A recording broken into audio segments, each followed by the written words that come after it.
باز رسول الله صلی الله علیه و سلم می‌فرماید هر کسی نیکی به والدین کند خداوند از او خوشنود خواهد بود و هر کسی با آنها بی احترامی کند خداوند از او ناراض می شود. خیلی آیه های قرآن است.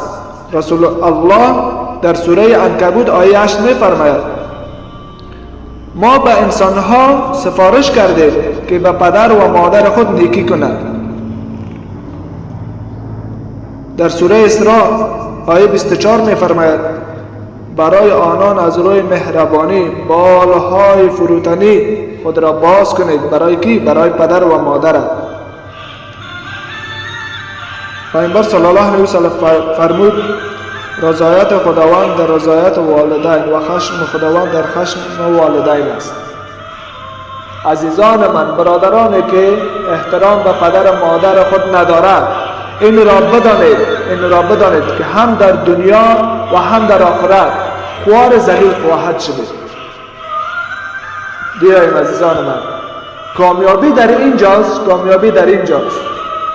الله را راضی بسازیم، به الله چیز را شریک قرار ندهیم، فرمان بردار الله و رسولش باشیم، مهربانی خوش اخلاقی با والدین خود داشته باشه، با همسر خود داشته باشه. همسری که برای ما خود را آراسته میکند، برای ما همه چیز را آماده میکند، ولی باز هم ببینید اندک اشتباهش هزار رقم با او رویه بد میکنه. عزیزان من، خوب به گوش داشته باشین. کامیابی اینجاست، الله را راضی کردن، احسان، نیکی با والدین، با مردم.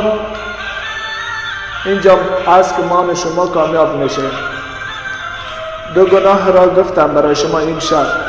انشالله فردا شب